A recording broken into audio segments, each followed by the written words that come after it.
ಕೊಲೆ ಕೊಲೆ ಕೊಲೆ ಕೊಲೆ ಎಲ್ಲಿ ನೋಡಿದ್ರು ಕೊಲೆ. ಒಂದು ಪೇಪರ್ ತೆಗೆದ್ರೆ ಸಾಕು, ಒಳ್ಳೆ ಸುದ್ದಿ ಇದೆಯಾ ಅಂತ ನೋಡಿದ್ರೆ ಕಗ್ಗೊಲೆ, ರಣಕೊಲೆ, ಭೀಕರ ಕೊಲೆ, ಮಾರಣಾಂತಿಕ ಕೊಲೆ.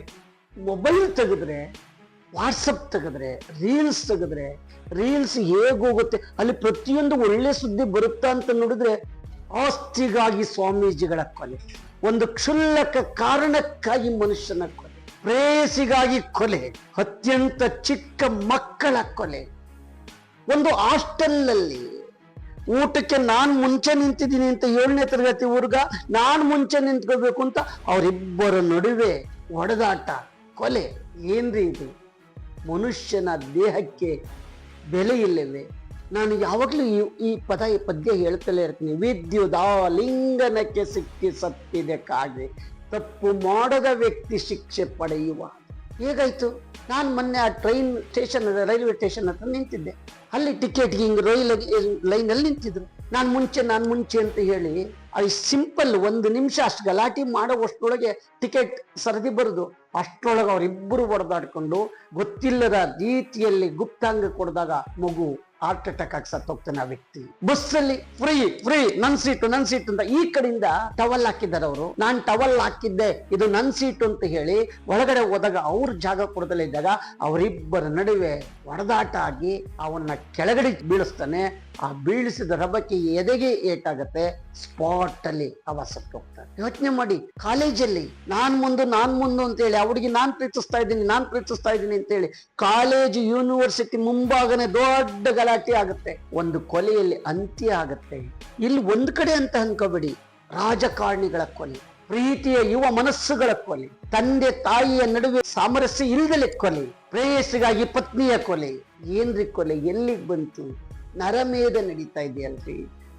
ಮನುಷ್ಯನನ್ನೇ ಕೊಲೆ ಮಾಡುವಂತ ಸ್ಥಿತಿಗೆ ಹೋಗ್ಬಿಟ್ಟಿದ್ದೀವಿ. ಇದಕ್ಕೆಲ್ಲ ಕಾರಣ ಯಾರು? ಈ ರೀತಿ ನೆನೆಸ್ಕೊಡ್ತಾ ಹೋದ್ರೆ ಮುಂದೆ ಹೇಗಾಗತ್ತೆ? ನಾವು ಮುಂಚೆ ಊರಲ್ಲಿ ಒಂದ್ರ ಪಕ್ಕ ಕುರಿಗಳನ್ನ ನಿಲ್ಸಿ ಸಾಲು ಮರಿ ಹಬ್ಬ ಅಂತ ಹೇಳಿ ಮಾಡ್ತಾ ಇದ್ರು. ಇವತ್ತು ಮನುಷ್ಯನಿಗೆ ಆಗಲ್ಲ.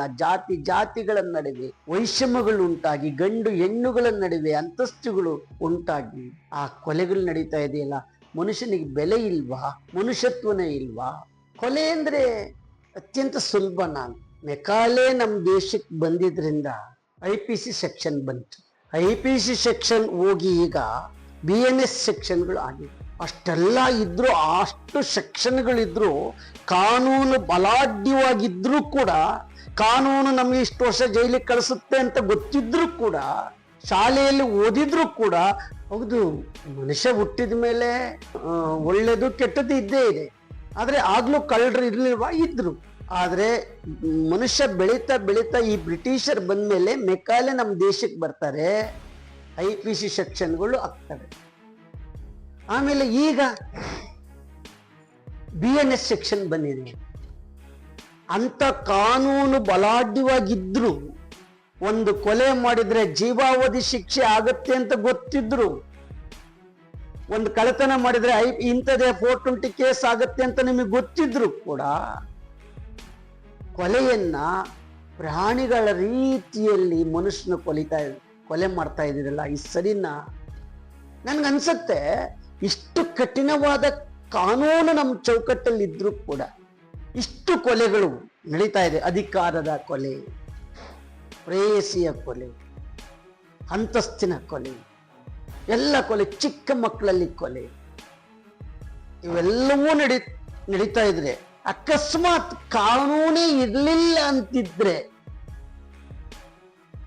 ಕೊಲೆ, ಕೇರಿಗೆ, ಬೀದಿಗೆ, ಮನೆ ಒಳಗಡೆಗೆ, ಮನುಷ್ಯಗಳ ನಡುವೆ ಕೊಲೆಗಳು ಸಿಕ್ಕಾಬಟ್ಟೆ ನಡೆದು ಮನುಷ್ಯನನ್ನೇ ಕೊಲೆ ಮಾಡಿ ಕಿತ್ತು ತಿನ್ನುವ ಕಾಲ ಬರ್ತಿತ್ತಲ್ವಾ? ಈಗಲೂ ಬಂದ್ಬಿಟ್ಟಿದೆ. ಆದ್ರೆ ಇದೇ ರೀತಿ ಮುಂದುವರೆದ್ರೆ ಪರಿಸ್ಥಿತಿ ಹೇಗಾಗತ್ತೆ? ಮನುಷ್ಯ ಅಂದ್ರೆ ಒಂದು ಸಣ್ಣ ಪ್ರಾಣಿ ಅಂತ ತಿಳ್ಕೊಂಡ್ರ, ಪ್ರಾಣಿಗೂ ಬೆಲೆ ಇರುತ್ತೆ, ಪ್ರತಿಯೊಂದು ಜೀವಿಗೂ ಬೆಲೆ ಇರುತ್ತೆ. ಎಲ್ಲಿಗೆ ತಂದ್ರಿವಿ ನಾವು ಕೊಲೆನ? ಒಂದು ಬಿಸ್ಕತ್ಗಾಗಿ ಕೊಲೆ ಮಾಡ್ತೀವಿ, ಒಂದು ವಾಟರ್ ಬಾಟಲ್ ನೀರಿಗಾಗಿ ಕೊಲೆ ಮಾಡ್ತೀವಿ, ಒಂದು ಸೀಟ್ಗಾಗಿ ಕೊಲೆ ಮಾಡ್ತೀವಿ, ಆಸ್ತಿಗಾಗಿ ಕೊಲೆ ಮಾಡ್ತೀವಿ, ಪ್ರೀತಿಗಾಗಿ ಕೊಲೆ ಮಾಡ್ತೀವಿ, ಅಧಿಕಾರಕ್ಕಾಗಿ ಕೊಲೆ ಮಾಡ್ತೀವಿ. ಕೊಲೆಗಳು ನಡೀತವೆ ಅಲ್ರಿ. ಕೊಲೆ ಮಾಡಿದ ತಕ್ಷಣ 1 ಸೆಕೆಂಡ್ ಅಥವಾ 10 ಸೆಕೆಂಡ್ ನೀವು ಕೊಲೆ ಮಾಡ್ತೀರಿ. ನೀವು 1 ಸೆಕೆಂಡ್ ಯೋಚನೆ ಮಾಡಿ, ಜೀವಾವಧಿ ಶಿಕ್ಷೆ ಆಗುತ್ತಲ್ರಿ. ಜೀವನ ಪೂರ್ತಿ ನೀವು ಮಾನಸಿಕವಾಗಿ ನಿಮ್ಮನ್ನೇ ನೀವು ಕೊಲೆ ಮಾಡ್ಕೊಂಡಂಗಲ್ವಾ? ಅಲ್ಲಿ ಜೈಲಲ್ಲೂ ಕೂಡ ಕೊಲೆಗಳು. ನೀವು ಕೊಲೆ ಮಾಡಿದ ಒಬ್ಬ ವ್ಯಕ್ತಿಯನ್ನೆಲ್ಲ, ಈ ಸಮಾಜದ ಕಗ್ಗೊಲೆ ಆಗತ್ತೆ. ನೀವೇ ಕೊಲೆ ಮಾಡ್ಕೊಂಡಂಗಾಗತ್ತೆ. ಕೈಲಿ ಕಾನೂನು ನಿಮ್ಮ ಕೈಗೆತ್ಕೋಬೇಡಿ, ಮನುಷ್ಯತ್ವವನ್ನು ನಿಮ್ಮ ಕೈಗೆತ್ಕೋಬೇಡಿ. ಸಮಾಧಾನದಿಂದ ವರ್ತಿಸಿ. ಕೊಲೆ ಅಂತ್ಯ ಆಗ್ಬಾರ್ದು, ಸಮಸ್ಯೆಗೋಸ್ಕರ ಕೊಲೆ ಆಗ್ಬಾರ್ದು. ಸಮಸ್ಯೆಗಳನ್ನ ನಾವು ಸುಲಭವಾಗಿ ಬಿಡಿಸ್ಕೋಬೇಕು.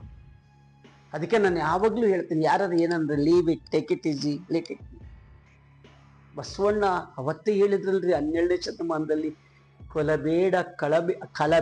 ಕೊಲಬೇಡ ಉಸಿಯ ನುಡಿಯಲು ಬೇಡ, ಮುನಿಯ ಬೇಡ, ತನ್ನ ಬಣ್ಣಿಸಬೇಡ, ಇದರ ಹಳಿಯಲು ಬೇಡ, ಇದೇ ಅಂತರಂಗ ಶುದ್ಧಿ, ಇದೇ ಬಹಿರಂಗ ಶುದ್ಧಿ. ಇದನ್ನೊಂದು ಮನನ ಮಾಡ್ಕೊಂಬಿಟ್ರೆ ನಮ್ಮ ಬದುಕು, ನಮ್ಮ ಜಗತ್ತು ಹಸನಾಗತ್ತೆ. ಕಾನೂನನ್ನು ಕೈಗೆತ್ಕೋಬೇಡಿ. ಕೊಲೆ ಸಮಾಜದ ಶಾಂತಿಯನ್ನು ಕದಲಿಸಬಾರ್ದು.